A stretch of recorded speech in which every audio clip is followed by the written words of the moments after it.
Bienvenue sur la chaîne L'Agent Immobilier à Succès. Maintenant, pas dans 3 ans, on va parler d'un élément différenciant qui va faire que tu peux te démarquer de toute la concurrence. Le PLU, Plan Local d'Urbanisme.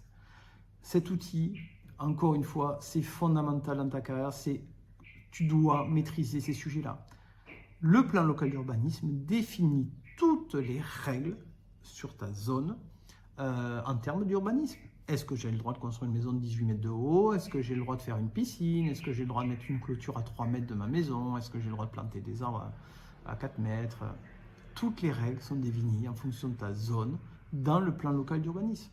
Donc, quand tu prends un bien à la vente, tu dois voir ces règles d'urbanisme, anticiper éventuellement, je ne sais pas, des divisions de terrain, la constructibilité, est-ce que mon client pourra faire une piscine, voilà, tout ça tu dois l'anticiper et le PLU te donne toutes les règles. Alors évidemment, dans la création de ton réseau, le service urbanisme de ta ville, c'est quand même un bon acteur, donc je te conseille d'aller personnellement rencontrer la personne en charge de l'urbanisme, de te faire connaître, d'expliquer et de montrer encore une fois tes différences, tes compétences et de te faire un réseau avec cette personne-là qui pourra évidemment en cas de besoin ou en cas d'urgence, tu pourras l'appeler pour lui demander une petite question qui est peut-être un peu urgente pour réaliser une vente.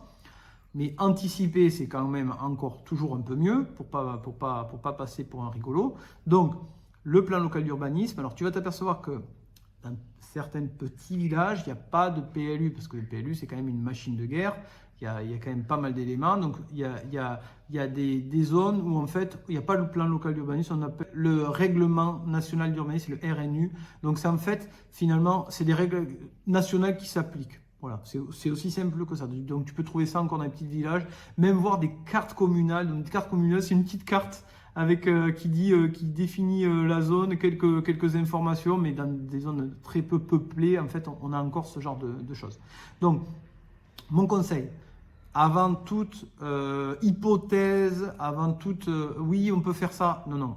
Tu imprimes le plan local d'urbanisme, tu l'as toujours avec toi. Si tu travailles sur une zone, en plus, c'est toujours les mêmes choses. Tu as la carte avec les zones en fonction de ta ville. Il y a différentes zones, donc rouge, bleu, verte, ou alors AB, urbanisé, à urbanisé, zone naturelle, zone inondable. Enfin, il y a plein de trucs. Donc, tu as ta petite carte, comme ça, au moins, quand tu vas faire des évaluations, ou quand tu vas prendre des mandats de vente, tu as ça avec toi. Donc, tu peux avoir des terrains qui sont la moitié dans une zone, la moitié dans l'autre. C'est quand même bien de le savoir pour l'évaluation. Donc, le plan local d'urbanisme, c'est encore une fois un super outil que tu dois utiliser.